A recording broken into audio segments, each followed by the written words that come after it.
Good afternoon, everybody, and welcome to Bayou Bets for Monday, April the 24th. I'm Zach Ewing with Jim Derry, coming to you from a special undisclosed location here at Advocate headquarters in Baton Rouge. Got kicked out of my normal studio, so apologize if it's a little backlit, but this is what I could find in a pinch. With me is Jim Derry. We got some breaking news today, Jim, actually, and we'll dive right in. We are brought to you by Caesars Sportsbook. And you can sign up at NOLA.com/Caesars. Lots to talk about with the NFL draft this week and What's up, Jerry? NBA playoffs, everything else. Jerry is here. But first of all, we're going to lead with some breaking news, Jim, and that is that the Jets have finally finalized that trade for Aaron Rodgers. They're gonna have their guy. Yeah, kind of a weird trade if you ask me. I mean, all Aaron Rodgers is worth is basically 2 second-round picks. Just goes to show when we talk about trades and people have unrealistic expectations. You know, I've always heard the different things. Well, you should be able to get a first round for this guy and a first round for that guy. It just goes to show you that when you're making trades, the value of players that are already in the league are not necessarily what everyone thinks they are. Like all the times we heard about trading Michael Thomas, right? What you would get from Michael Thomas? Nothing. Basically nothing.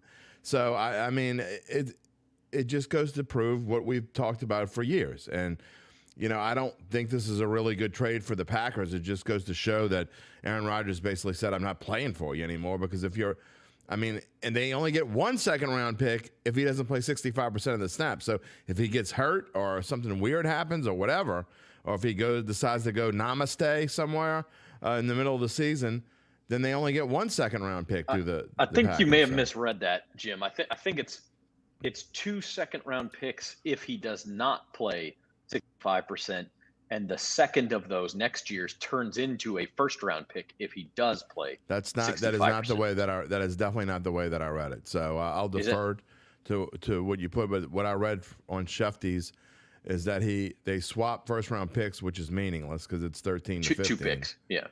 Yeah, so that means nothing. And then they get second round this year and a second round next year if he plays 65% of the snaps.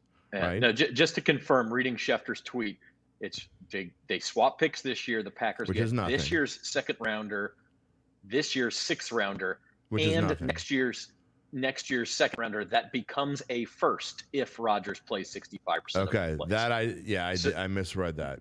So and just the Jets also get a fifth rounder this year as part of it. Glad you read that. In other words, so it's a second this year for sure, and it'll probably be a first round next year. Still, I still think that's.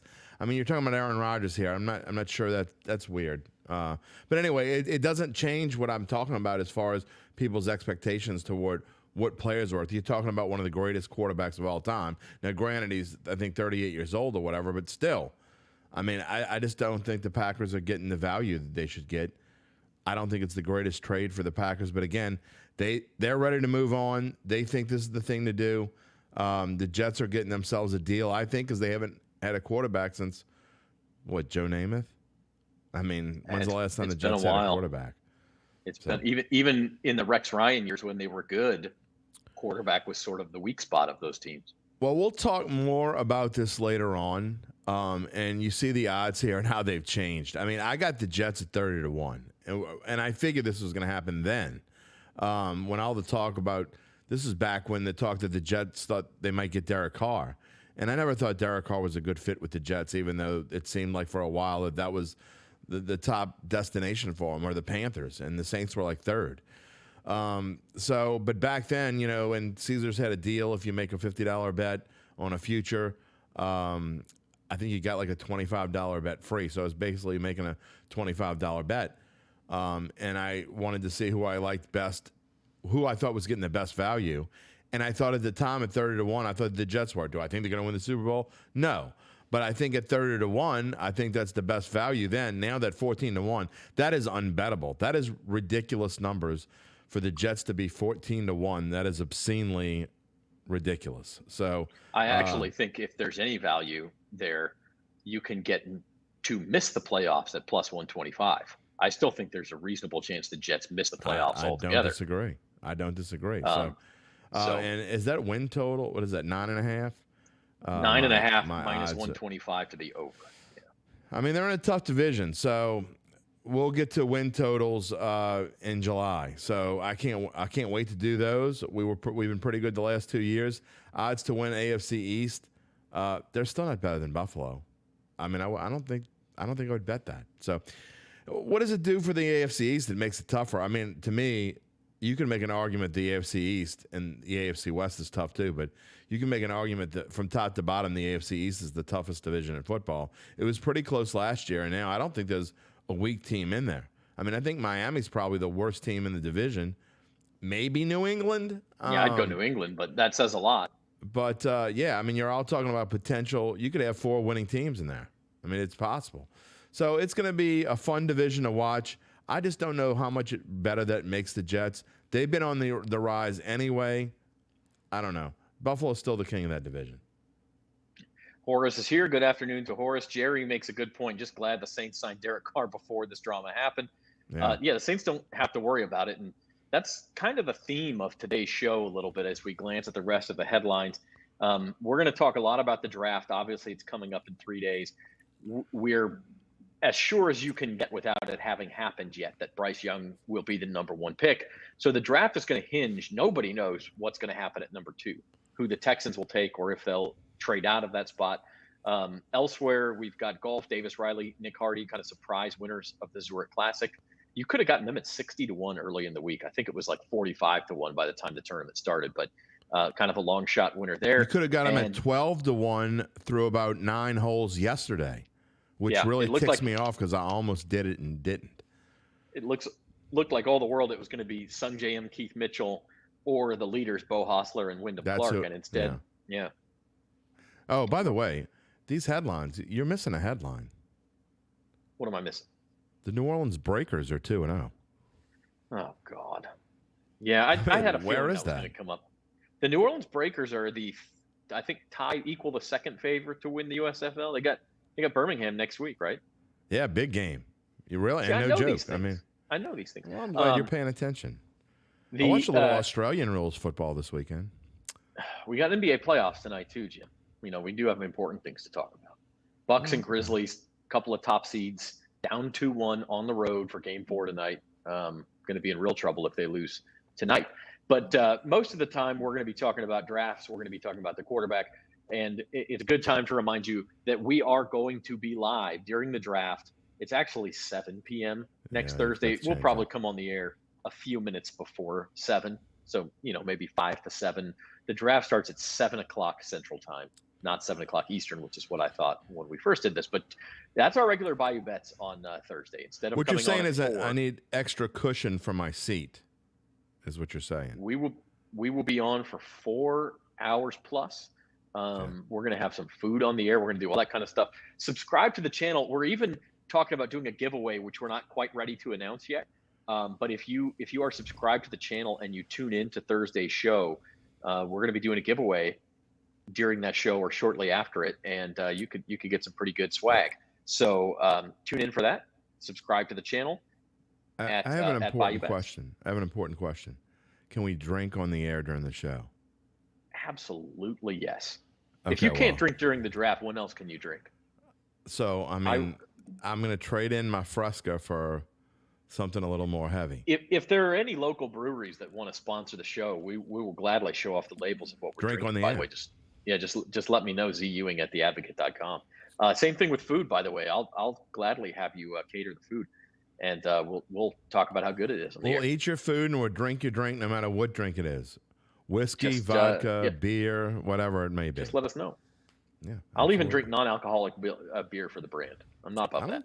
I don't think I've had a drink since I rode in Endymion. It's probably because I had too many that night. Well, then you're gonna have to. Yeah, you're gonna have to go take it easy the first couple hours on Thursday. Nah, you don't want me to take it easy. You want me to be fun by the time the Saints pick. But we will be live at 7 o'clock all the way through the Saints pick. We're gonna have live updates from Saints headquarters. It's gonna be tons of fun. So check it out, 7 o'clock, these same social media channels. Speaking of the Saints, by the way, we asked y'all last week, what position will the Saints draft first? And this poll is still open on bet.NOLA.com. We're going to keep it open all the way through Thursday. Defensive lineman still winning. It has slipped a little bit. I personally am starting to go, and we'll talk more about this, but I'm personally starting to lean offensive line. I think it's gonna be a wide receiver in the first round. I want him to take a running back personally, but I don't want him to reach either. So that might be better for second or third round. But I think they're going to take a wide receiver. That's my prediction at the moment. I don't think they're going to take defense. I really don't. I know that's the odds-on favorite, and it's not as big of a favorite as it was because I think it's plus 120 now. But I think they're going offense. I think they should go offense. And so defensive lineman at plus 120 basically tells you it's 50-50 whether it's offense or defense, and that wasn't the case about a week ago. So, yeah, it's moving. It's interesting, and you know what? We'll talk about that in a minute. But the other poll we have up on bet.nola.com, this week's poll, is who will the second quarterback drafted be in Thursday's first round? We know Bryce Young, or we're almost, unless Bryce Young's arm falls off between now and Thursday, he will be the Panthers' choice at number 1. So your second QB drafted, will it be CJ Stroud, who was the favorite to be number 1 for a while? Will it be Will Levis, who seems to be getting all the momentum? Could Anthony Richardson still pop up? Yeah, Will Levis. Or could something happen to Bryce Young and he's not the number 1 pick, and then the Texans do have him? I'm sure Gabe would love that. But that's our choice for you. And that launches us into a good discussion here, Jim, because the number 2 pick is really where this draft hinges. And I think a lot of people just assumed when news came out that, hey, the Panthers are going to take Bryce Young number 1. Well, CJ Stroud was he's the number 2 pick, right? It just makes sense. But he's not. I mean, he's 5-1 to be the number 2 pick. Will Levis has all this momentum. You got defensive players, edge rushers, Tyree Wilson and Will Anderson. I got to say I'm surprised at this, but again, you listen to what the odds tell you the Texans are going to do. By the way, you did not read the poll question, I take it, because that's not what the poll question is. The poll question is... Poll question, right? I don't think I don't think you read the slide right. Second quarterback draft. Oh, okay. All right. I was reading the other slide. Sorry. The slide that was over. That's what I was reading. Yeah, these we're just launching into this discussion now. Yeah. Second misunderstanding for me of the day. I'm slipping. Look, I think the Texans, if they do any one of the 3 that I'm about to say, they need to have their heads examined, and they can realize why they stink and have stunk. They need to either pick CJ Stroud, assuming Bryce Young's gone, by the way, pick Will Anderson, or trade their pick. They do any one of those 3, anything other than those 3 things, they can just plan on losing and going 4-13 for the next, 3-4 years, because they're idiots. First of all, you're in this position because you're not any good. Okay. Second of all, they keep coming into this position. They used to be mediocre to decent, and they've slidden into irrelevant. And if they want to remain irrelevant, then do anything other than the 3 things if you take Will Levis or Anthony Richardson, which I don't think they're going to do, or even Tyree Wilson, stop reading whatever maybe they're reading mock drafts or whatever and how they're rising and blah, blah, blah. If they do anything other than those 3 things, they deserve to be 4-13 for the next half decade. Yeah, I tend to agree with you. I mean, I think, and we'll get to this at the end of the show with our rants, but these teams tend to overthink this situation. I like DeMeco Ryans. I think he's going to be a successful head coach. I don't know how much say he has in this versus Nick Cassiero, the GM. I still think there's a decent possibility the Texans trade this pick, and I don't think that's a bad option either. If you don't like CJ Stroud, fine. Don't reach for someone else. Either take Will Anderson or trade the pick. Yeah, I agree. And go pick at number 7, and maybe you get Jalen Carter or wherever you end up picking. It's not like they don't have a lot of needs. That's right. They need a lot of things. And by the way, if you can bolster your team, maybe you don't get that much better, but you do get some pieces in place, and you go 4-13 again, and you pick in the top 3 next year. There's a couple of quarterbacks you might be interested in this time next year too. Maybe I should have changed the way I said it too. Anyone who picks in the second slot, whether it's Houston or someone they trade to, if they take anyone other than CJ Stroud, Will Anderson, then they're crazy. Then you're wasting your pick to trade up to do this. I mean, I love when teams get desperate and start doing stupid stuff, and we see it every year, and you just shake your head and laugh. I mean, how many years have we seen the Jets do just dumb things in the draft over and over and over again? I mean, the Saints do dumb things in the draft too. I mean, I remember how long ago was it they drafted Peyton Turner in the first round? 2019, right? In 2015, Andrus Pete. We had this big mock. We're doing this draft show, and it kind of breaks off of something we did in 2015, where Jim Rapier and I did an entire draft show, and we had this big whiteboard behind us, and all these picks and potential picks. And Andrus Pete was like somewhere in small, written small as a last minute. He was like thing. In the margins. Yeah, right. Let me fit him in just in case. They're not going to take him, but sure enough, they took Andrus Pete, and then all these other players on the board still, and they didn't take any of them. It was just a crazy, weird draft. And then they had a second first round pick, and I don't even know if people are going to remember this name. And it's just 8 years ago. With their second first round pick, they're going to take this guy, they're going to take this guy. They took Stephon Anthony from Clemson. Does anybody remember Stephon Anthony? No.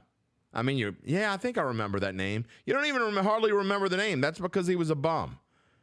And so teams do dumb things during the first round. The Saints do. Almost everyone does. I mean, you don't see the Patriots do a lot of dumb things on draft day. That's why they win a lot. But they took Mac Jones. They traded up to take Mac Jones a couple years ago. I'm still not sold that he's not gonna be a good quarterback. Okay, here's my question though, Jim. When I look at these odds, and maybe Will Levis ends up being a good quarterback. I don't know. I mean, it's possible. Sometimes these guys surprise. Like, not a lot of people knew who Patrick Mahomes was on draft night. It does happen. I mean, I shouldn't say people didn't trying to get him, and Andy Reid snatched him. And I'm not saying no one knew who he was. Obviously, we all know who Will Levis was. But I don't think in the middle of Patrick Mahomes' final season at Texas Tech, people were looking at him and going, "Oh God, my team's got to go get that guy." Just like they weren't thinking that about Will Levis. Andy Reid. So, there are some of these quote unquote reaches that end up looking good. So I don't know about Will Levis. My question when I look at these odds is, why does everyone suddenly hate CJ Stroud? We were just talking offline about how CJ Stroud was the favorite to not only be the number 2 pick, he was a pretty heavy favorite, minus 180, to be the number 1 pick, not even a month ago. And so now he's and look, we can go to number 3. Let's go to 3. He's not even the favorite to be the number 3 pick. Let's go to number 4. He's not even the favorite to be the number. And now he'd probably go somewhere in here, but he's the Colts are going to take him. Why does everyone hate CJ Stroud? I don't know, but first off, don't ever, and I mean ever, put Will Levis and Patrick Mahomes in the same sentence ever again. I mean, that's the most ridiculous thing. You've done a lot of crazy things, but that's probably the most ridiculous thing.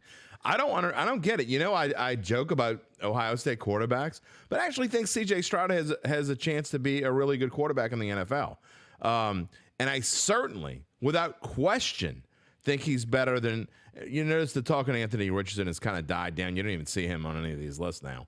People are starting to realize who he is, and I think he's here number 4. Yeah. Okay. Well, Could go number 4. Yeah. If CJ Stroud goes after Levis and Richardson, then you'll want me to be drinking on draft night, because that's beyond obscene. That's ridiculous. I mean, CJ Stroud is so much better than either one of these guys. And we can run this tape back one day, because that's ridiculous. The theory bouncing around about CJ Stroud is that these quarterbacks have all taken what's called the S2 test. Yeah. And it is basically an aptitude and decision-making test that purportedly determines whether athletes can make decisions in split seconds, how fast they process information, how fast they make decisions. I mean, the sort of things that would make it like you want your quarterback to be able to do this. Supposedly, Joe Burrow tested very highly on this test. Patrick Mahomes, very high on this test. Brock Purdy, very high on this test. Just to give a guy who wasn't drafted real high, Josh Allen was very high on this test. So now this is what the guy who developed the test says. He's a Vanderbilt guy. So what the hell he knows about NFL quarterbacks, I don't know. Nothing. Jay Cutler went to Vanderbilt. Yeah. So I don't know how much stock you put in this, but Bryce Young's S2 aptitude score was in the 18th percentile. 18th, which means he basically is worse than every other quarterback in this draft. Bryce Young, by the way, the highest score ever. He scored a 98 out of 99. He's in the 99th percentile. And that's why somebody's going to take him number one at 5'10". Looking at some other guys, Will Levis was the 93rd percentile. Anthony Richardson, 79th percentile. Jake Haener from Fresno State, 96th percentile. CJ Stroud, 18th percentile. 18th. Hendon Hooker, 46th percentile. What's on this test? Trig questions? I don't. I mean, they're asking about 14th century Europe. I mean, what are they asking on this test? It's supposed to determine your decision-making quickness and ability. Says who? So they tracking multiple objects, decision complexity, and improvisation. I'm looking at the website. Sounds like geometry. So I mean, I don't know exactly what's on the test. I have no idea how I would do at it. I personally don't think I'd be a very good NFL quarterback because I freeze up in Madden if the routes have more than like 4 guys. I'm like, oh my God, I'm just going to throw this guy. X. Right. And so I wonder if, is that how CJ Stroud? But the funny thing is you watch CJ Stroud, watch him against Georgia in the Peach Bowl. He was fantastic. And there were some times when he did not make the obvious choice. It wasn't like he has good receivers, but Georgia's got an NFL secondary as well. He was making good decisions. That's part of what you get with him. So I don't understand, is this test scaring everybody apart? But again, he's not even the favorite to go number 2, 3. He's not the favorite for any of these spots. I mean, I assume he'll go somewhere in the top 4. By the time you get to pick number 5, we're looking at mostly the Colts draft 4, right? Yes. Yeah, he's not going past that. I would be just floored. Look, here's the thing, and I'm not going to mention any names because I don't need any social media hate, but there are a lot of dumb quarterbacks in the league right now. There are a lot of to my opinion, there are dumb quarterbacks that have at least made it to the Super Bowl. I mean, no offense, but how smart do we think Joe Namath was? I mean, he won a Super Bowl. How many drinks has he had? I mean, exactly. I mean, I don't care about a damn test. I want to know what the guy does on the field. I mean, Ohio State doesn't necessarily run the most simplest offenses in the world. I mean, I think he did just fine. I think he's going to be a good NFL quarterback. Now, Bryce Young, I never understood the whole thing of him going before Bryce Young because there's Bryce Young is number 1, CJ Stroud is number 2, way below that, and then you can do whatever you want for 3 and 4. I don't care. But there's a big distance between 1 and 2. But I think there's a big distance between 2 and 3. So I don't care how he did it, some stupid test. Look, I wouldn't pass that test. And I don't care. I mean, you either have it or you don't. And I think he has it. And I think he's going to be a decent NFL quarterback. And I certainly think he's better than any one of the other 2 that people are talking about.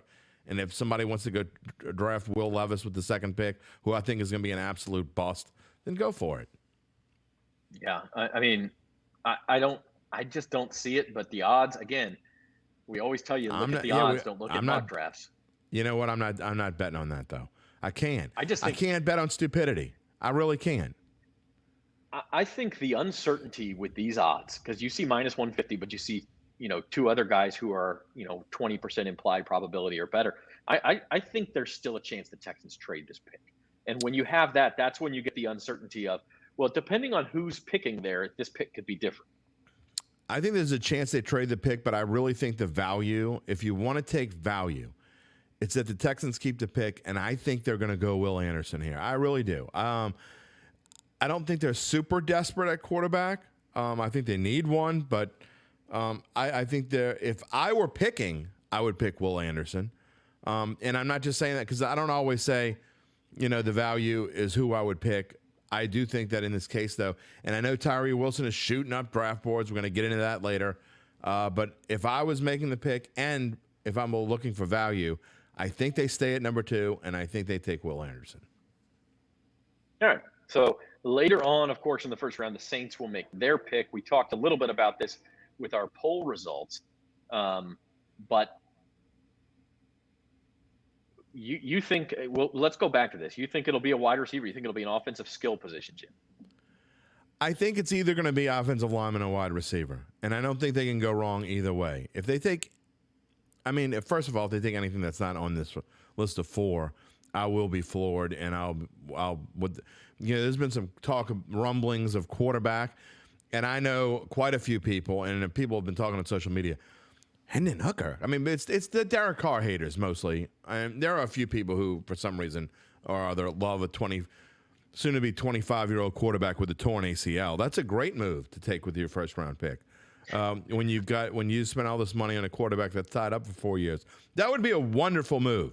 Take a quarterback in the first round. That would be sheer brilliance. So I don't see the Saints Brain Trust doing that. I don't get that, but I will say that 2 weeks ago, quarterback was 20-1 to be their first position picked, and now it's 8-1. So somebody somewhere thinks there's a chance. I just can't even.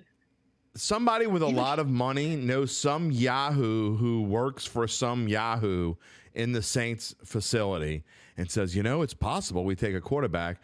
And so the guy with a lot of money, or the gal with a lot of money, probably put $2,000 on quarterback at 20-1, and that shifted the odds because they don't have anything better to do with their money. The Saints are not taking a quarterback in the first round, and if they do, you'll definitely want to see me Thursday around 10:30 or 10 or whatever the hell time it is, because I'm going to be going off.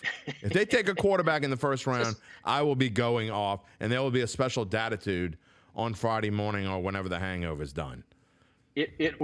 It would be maybe the most stunning draft pick in Saints history, and that says a lot. Be worse than Sean Knight or Russell Erxleben. Wow, worse than Russell Erxleben. This is the correct time now. Bayou Bets live 7 p.m. Thursday. Check it out. We'll be live during the draft. I'm actually kind of hoping the Saints take a quarterback now, just because the world will burn if that happens, or at least New Orleans will. And starting with Jim Derry's studio. Yeah. It's interesting. I look at these odds. I'll be madder than Gabe Henderson. If the Texans take Will Levis, yeah, I don't know. That would be interesting. I think I would just bow out and let y'all two talk in studio and complain to each other all night if that happened. I'll tell you why I'm leaning offensive lineman, and it's because I think the first 20 picks or so of this draft are going to be littered with 4 to 5 quarterbacks. I agree. I think there's going to be 4 to 5 defensive linemen. Yeah, I think there's going to be 3 to 4 wide receivers, a running back, a tight end, a couple of corners, and all of a sudden you're going to be looking at pick number 29, and there's only going to be 2 or 3 offensive linemen off the board, and you're going to get a pretty darn good player. You mean an offensive lineman that might normally go 12 or 14 in another year? Right. Slips to 29. And maybe he's 12 or 14 on the Saints board. Especially if it's one of the top 2 guards or something like that. And there aren't a lot of guards in this draft. So if one of those guards falls, I could definitely see that. Because we all know that Andrus Peat is on his last leg, and I don't mean that to be funny. Or maybe I do mean it to be funny. Who knows? Yeah, or maybe it's not funny. But he's close to done, if not done already. And so you can't have enough depth at guard for the Saints can.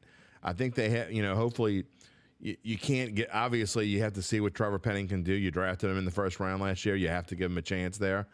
And you hope that Ramczyk is okay. I mean, he's had some worrisome injuries for 2 years now. But to me, Andrus Peat's the one that is the next to go. And if not, you find a place to fit another guard in, and you can't have enough depth there. I would not have a problem whatsoever if the Saints took a guard in the first round. It's not like interior defensive linemen that are a dime a dozen. Offensive guards are anything but. You have to have a good line. The Saints when they've been successful throughout their entire history, they've had a good offensive line. I mean, I'm not just talking about the Sean Payton days. You can go back to every coach that's ever coached this team. And when the Saints have been a good team, it's because they've had good offensive lines, even all the way back to Jim Mora. I mean, to me, every good team in the NFL, 90% of them have a great offensive line. Like that's where this starts. Look at Philly last year. Yeah, exactly. Philly was better than they probably should have been if you just look at their skill positions. 100%. Offensive line and defensive line. And that's where, like, to me, the Saints, yes, could they use a wide receiver? Sure. Do they need a running back? Yes, they do. Should they spend a first round pick on those? And certainly not on quarterback. I don't think that's the need is the depth on the offensive or defensive lines. And to me, the way this draft looks, you're more likely to get a top 15 to 20 player picking an offensive lineman than you are a defensive lineman. The other possibility we haven't discussed, Jim, could the Saints, and they don't do this often, and we'll talk a lot about this during our show Thursday night, but could they potentially trade down pick up a couple of extra second and third round picks and increase that depth without getting a marquee player. The reason why I don't think they'll trade down is because they've already traded to get in the first round in the first place. If the trade is right and they can get the right value for it, maybe. But I think a lot of trading up and down had to do with Peyton. I think they have a need in mind, and their board is pretty solid right now. And if they can get one of the guys on their board, I don't see them trading up. They could. I would be surprised. So I think it's probably a 70% chance they just stay at 29, unless there's somebody they really want, like, and they decide to move it to like 26 or something. But I doubt it. I think 29 is where they're going to pick. The one guy I'll say, if I can play GM, Bijan Robinson, I'm in love with that guy. And if for some reason he falls like 19, 19 to 22 range, so, like, I'm thinking hard about trying to make a move up. Yeah. Maybe Jackson Smith and Jigba, the wide receiver. I don't think either one of them will be around that long. If not, don't we have enough Ohio State receivers? Can you ever? They've all been good. At least when they first get here, they've all been good. I've had enough of Ohio State. But I do. You said they may not trade back because they traded it. They didn't give up draft capital to get into the first round. No. They gave up Sean Payton. Yeah. So maybe they do turn it into a couple, like an extra second and an extra third. It would be apropos to trade up with the pick you got from Sean Payton, because Sean Payton loved to trade up. So it would be apropos if you did. But we'll be on it all night long. I just don't see there's any. Look, the Saints have needs, but they don't have any like super need except for a running back, in my opinion. I think we talk about defensive linemen and again, those are things you can get other times elsewhere. To me, the only thing you would trade up for is Bijan Robinson. That is the only thing you would trade up for. Now, they'll trade up and get CJ Stroud because I said that. But I just don't think that. To me, that's the only thing you would trade up for if you're the Saints. And again, if he makes it down to 18, 19, 20, and you're like, good Lord, what's going on? Then maybe you do make a move with someone. Other than that, I think they stay put. All right, so we will be all about that 7 o'clock Thursday night. Check it out. Same channels that you're watching now, or subscribe to the Bayou Bets YouTube channel, because when you are on that list of subscribers, you might have a nice giveaway coming your way. We're still hammering out details, but we will know more by Thursday's show, so tune in for that. A couple of other things to wrap up the show today. One of them is the college football spring games over for the year. For the most part, there might be one or two stragglers coming this Saturday. LSU's was last Saturday. Colorado's was last Saturday. And Deion Sanders had 10 players enter the transfer portal at Colorado since Saturday's spring game. That's in addition to the 10 or 12 who had already entered the transfer portal. Now, he's gotten 10 back. Including Juwan Johnson, who went to Lafayette Christian. Yep. He has completely revamped that roster already. Now, it's interesting if you look at Caesars doesn't have it up right now, but their win total for Colorado started at 4.5, went up to 5.5, and now it's back down to 4.5. He doesn't have a quarterback who's made more than 20 attempts in his college career on that roster. So your guess is as good as mine. What the hell that team's going to look like? Not bettable. That's what I would say. It's hard to pay attention to what's going on over there right now because Colorado, frankly, is irrelevant, even though they have Coach Prime. And here's the thing. We kind of talked about this in pre-production. I liken Coach Prime a little bit to Bobby Knight. He's going to coach with an iron fist, and it's his way or the highway. And he's going to be tough on these players. And there are far fewer players today that respond to that type of coaching than back when Bobby Knight was coaching. And so he's going to eventually get his type of team there, and assuming they give him a long enough leash, and I think they will, I don't think this is just some act. I don't think that this is, Colorado trying to get eyes on them. I think that Deion Sanders actually is going to do a good job wherever he ends up landing. Whether if they give him 3-4 years, I think he's going to turn Colorado back into relevant, because I do think he's going to get recruits that will play under his style, that will want to play his style of ball. there's a lot of players who don't. And you know what? That it is because we're a soft society. That's a whole nother topic for the summer or whenever or whatever, however you want it to. But that's the truth. Kids are soft today, and they're not gonna. A lot of them don't want to play for a hard-nosed coach, and that's what Coach Prime is. And you know, when he gets the 80 or 90 kids that he wants to have on his team, and the 30, 35 starters and rotating guys in, they're going to be pretty good, and I think they'll be relevant again sooner rather than later. I agree with you. I mean, I don't know about the overarching, kids are soft these days. I will say I think that he's going to have a better success rate with a certain type of kid, a kid who can take that type of criticism. I'm reading Seth Davis' book about Magic Johnson and Larry Bird and that magical '79 championship game. Larry Bird was not a coach who he briefly was at Indiana under Bob Knight. And one point the book makes is like, there is no way, even if he hadn't been homesick and had the initial run-in with Bob Knight, it would not have worked under Bob Knight. He was not that type of guy. He was not going to respond to that type of coaching. It wouldn't have worked. And I think the same thing with Deion. He's going to need to get the kind of kids who work under him, and then the success will come.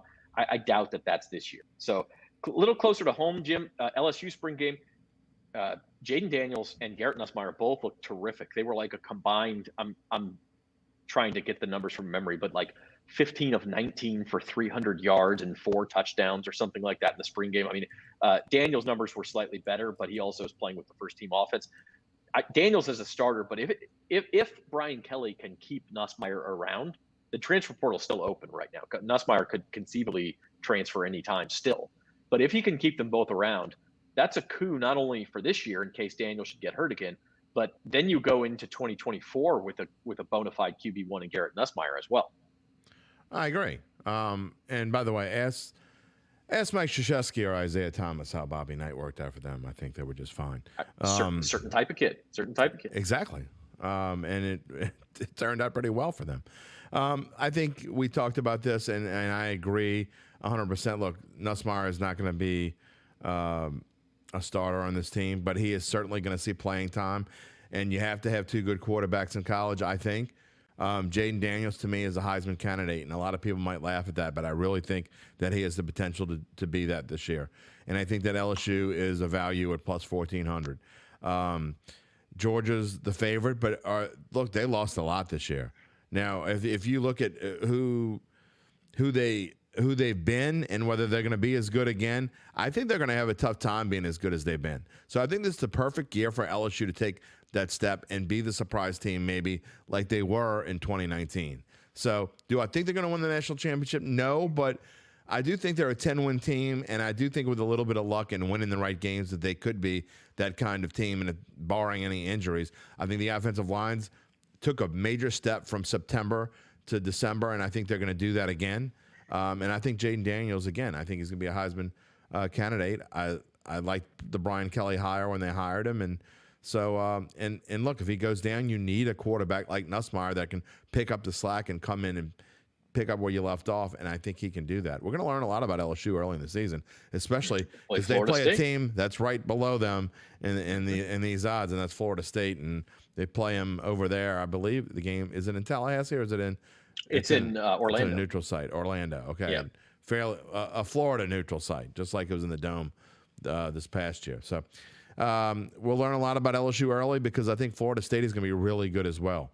And Florida State, I think, is going to end up in the top 10. LSU should be in the top 10. So what a game that'll be to start off. I'm going to point in another direction here. I don't mind LSU. I think that number is a little low. I think they overachieved somewhat last year, and so to ask them to overachieve again is difficult for me. I'm going to the team that's right there equal with them, and y'all can laugh because it's a Pac-12 team, but USC, here we go with the Heisman Trophy winner coming back, if they can get that defense fixed at all, they're going to put up a ton of points. And the Pac-12 can be a positive because you don't have anybody who you have to. We're going to have to go through who? Oregon, I guess, UCLA, Utah, like those teams are all beatable. And if Caleb Wilson is capable of Caleb Williams, excuse me, not Wilson. I knew I was saying that wrong. Caleb Williams is healthy again, and you can get that defense even 25% better. that's a national championship contender at 14-1. Well, here's the thing. I think they'll have an excellent chance to make the playoffs, but they'll be Oklahoma type to get in and get bombed. They're just, I mean, they don't have the talent to compete with the big boys. I mean, here's their schedule to start off: San Jose State, Nevada, Stanford, Arizona State, Colorado. They're going to be 5-0 playing Arizona, probably win that.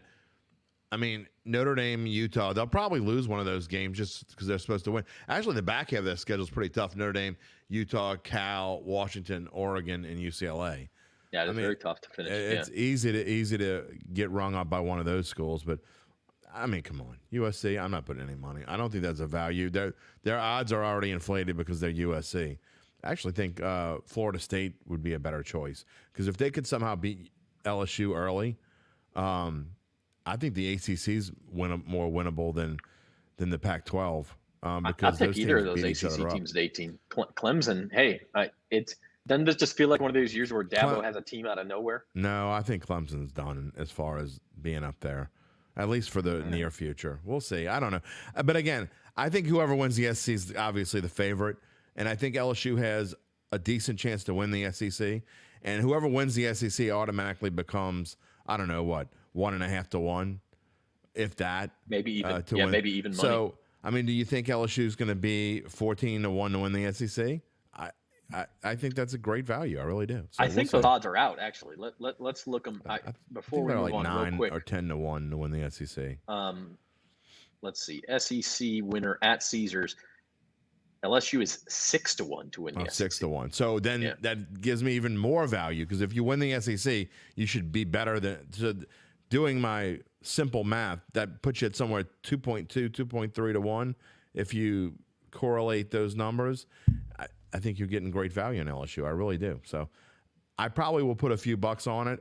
I think this is the year where someone other than Georgia or Alabama, and look, I was reading some social media stuff about Alabama and their spring game, and the fans are like, oh my God, this team is terrible. Now, they're Alabama terrible, which is different than a lot of other teams. Which means they'll be number 6 instead of number 1. Exactly, exactly.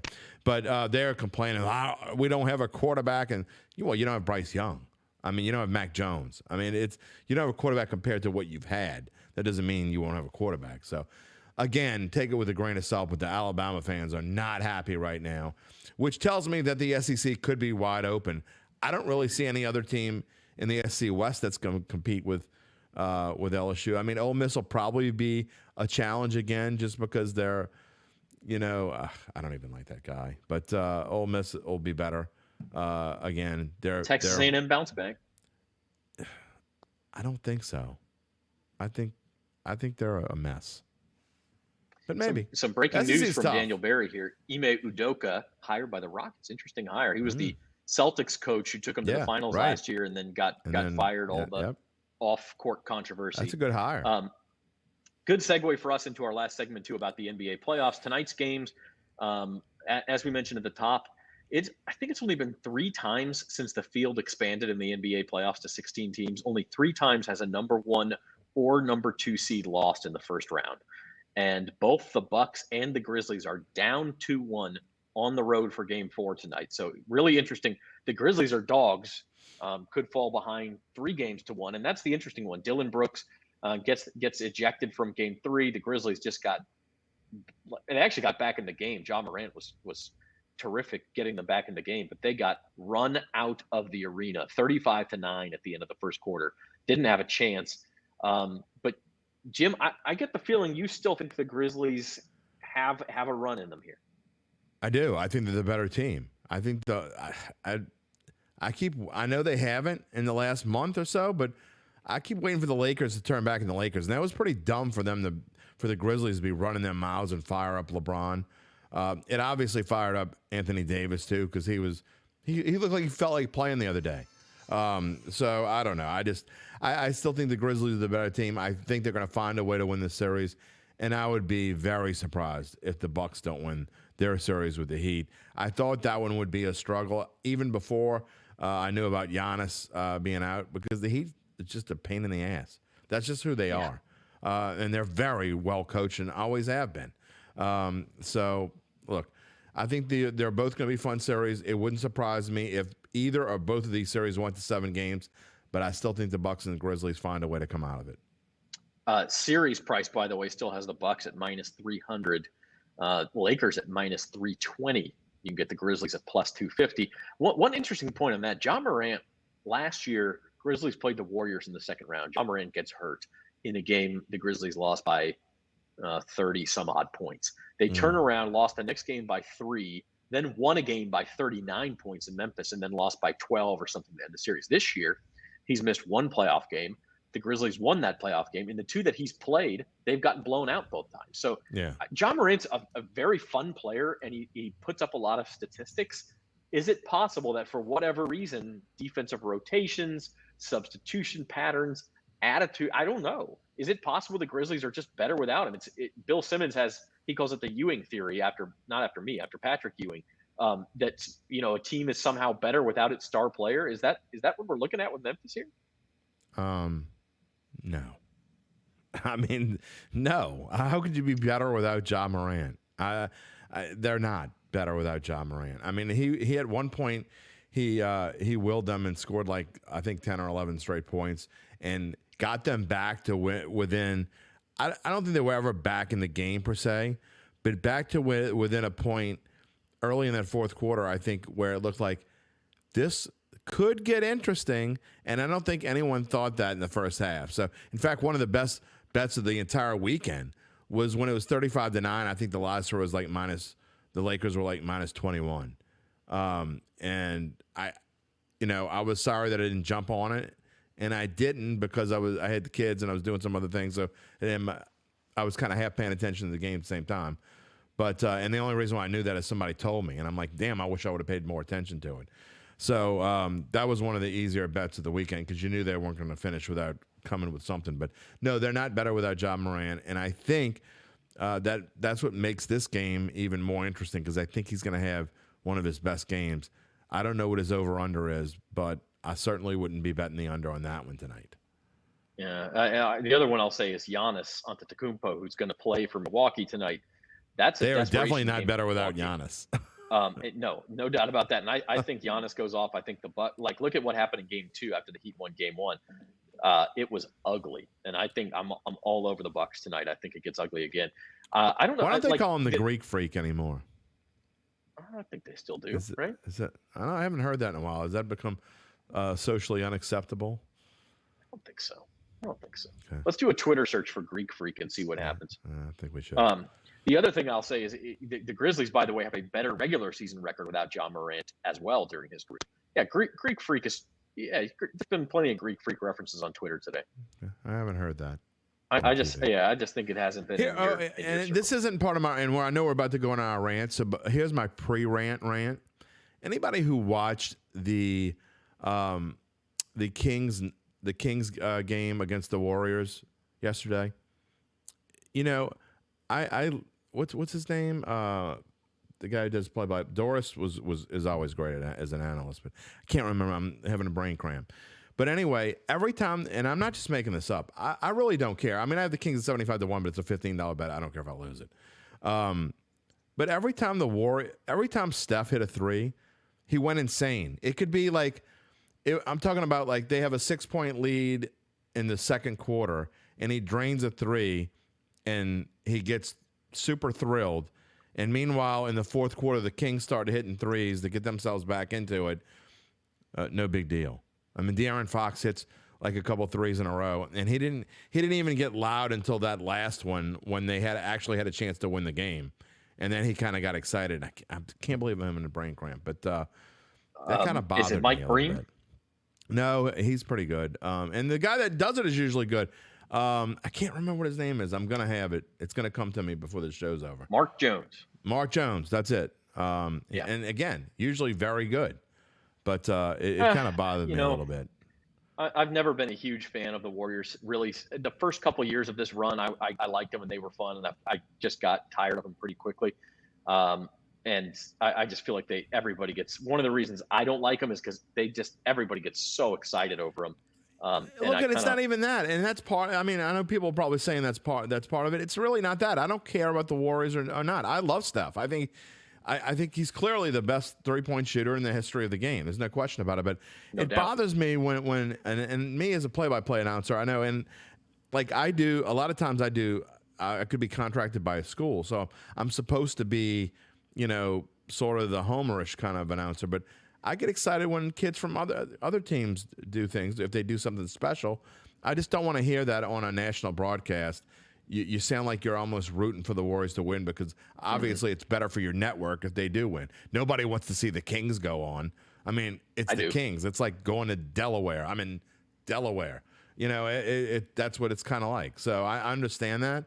But when I say nobody, but the general NBA public wants to see the Warriors and just automatically assumes the Warriors and Lakers will move on. Well, we talked about it the other day. I want Kings. Give me some Grizzly. Give me some Nuggets. Give me some Clippers. Yeah. By the way, these Tuesday spreads super lopsided. I think I just take road dogs in all of those. Give me the points. I'll take 2 out of 3 with those points. You're taking a road your fave tonight. So yeah, at this point, it's a little it's a little too much for this point of a series. All right, let's get into our rants.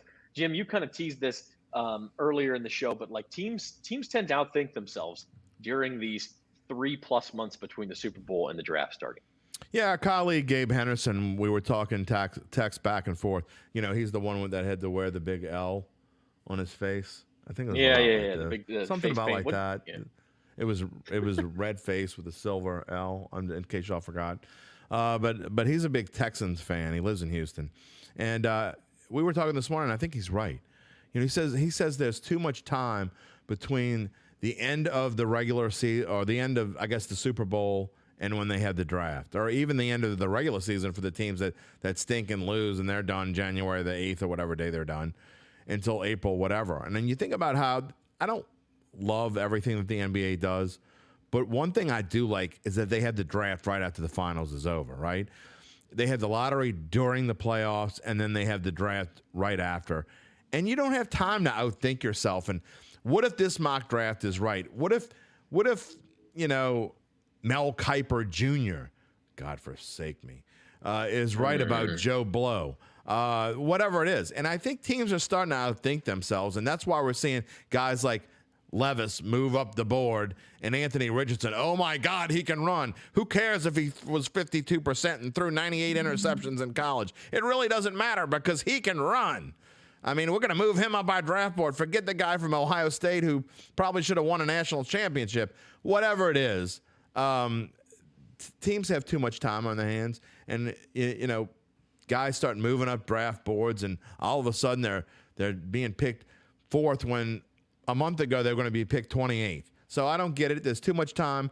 But let's move the draft up into early March. I think it would be even more fun then. I also think that these new players would have more time to get acquainted with their teams. There's no reason not to do it, really, besides the fact that it might interfere with Mardi Gras for some of us.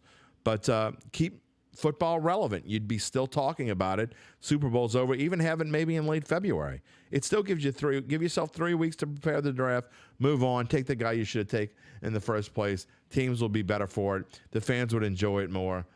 And, frankly, I think it would be more interesting and we wouldn't have to talk about it for 2.5 months. I agree with you. And at the same time, I realize that I also would like World Series games to start at 6 o'clock and not 8:30, and NBA Finals games. And there's a reason that they don't, and that's because TV wants them that way. Yeah. And frankly, the sports world's kind of slow in April, and at least late April. And the NFL figured that out. I mean, the NFL draft used to be like in late January, a week after the Super Bowl. I mean, it was like, right. And it was done via telephone. And it was 17 So now rounds. Then it was like early April, and now it's late April. And that's because the NFL knows it can control the calendar. They now will have their schedule release a week after the draft, and they'll control that weekend in May as well. And then we'll be into training camp and mini camp.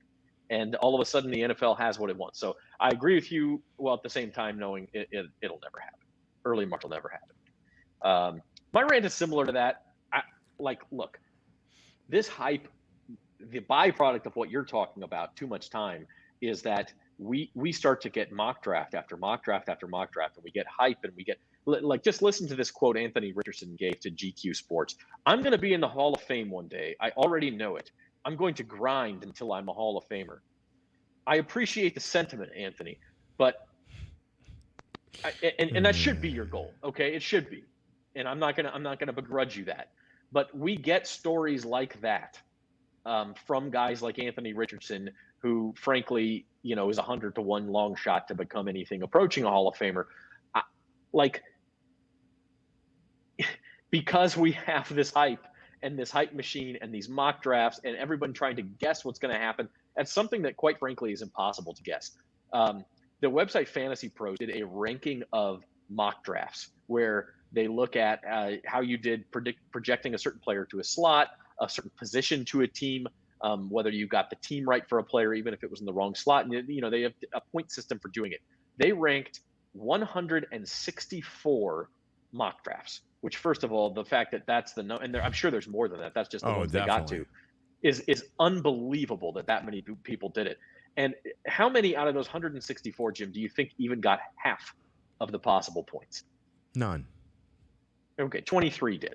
But 23 out of 164, and that's it's almost impossible to do to get half, to be on honest. A huge curve. And I'm not even trying to denigrate anybody who's like, oh, what, you don't know what you're talking about.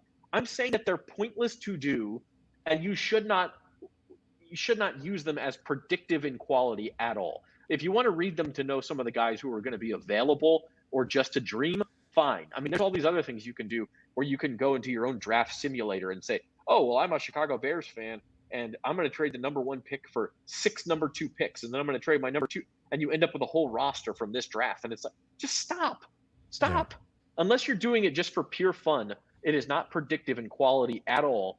And bottom line, we're just going to have to wait and see what happens. Nobody likes that answer, but that's what it is, and we're all going to know in about 3.5 days.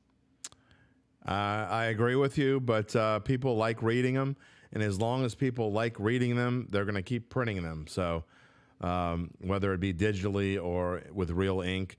Do they make things with real ink anymore? I forget. Anyway, I can look out the window here and see our printing press. So yes.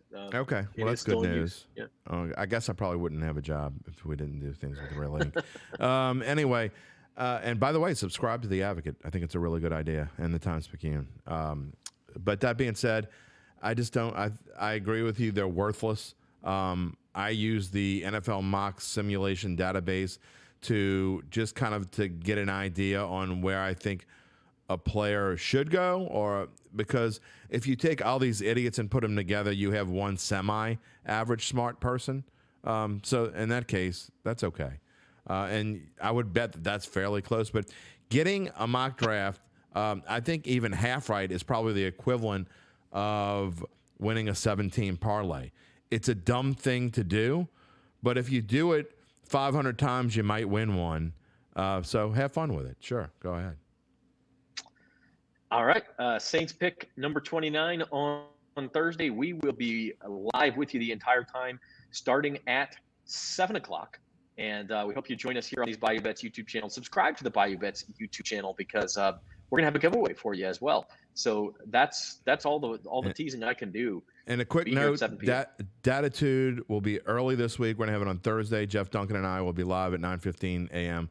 on Thursday. It's gonna be a long day for me on Thursday, but that's okay. But we will be talking about pre-draft stuff and what he'll be doing in the war room, what he thinks about the Saints, all that good stuff. So Datitude will be Thursday instead of Friday this week, talking all about Saints. It'll be way more about Saints focus on Saints than it will be on the overall reach of the NFL draft. And then we will have Jeff Duncan and Luke Johnson and the rest of our Saints team live from Saints headquarters, Taryn Walker, Rod Walker, at times throughout that night during that 7 p.m. show. So we'll be on from 7, I'm going to guess, till about 11:30. So join us. The Saints probably will end up picking somewhere between 10:45 and 11 o'clock if they stay in their slot at number 29.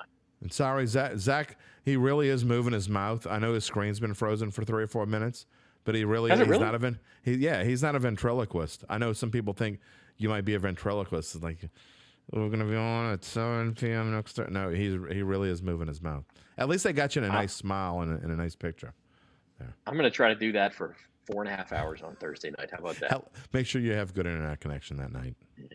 Yeah. All right, everybody. Appreciate you joining us. We'll see you Thursday night, 7 p.m. I'm Zach Ewing. Thanks for watching Bayou Bet.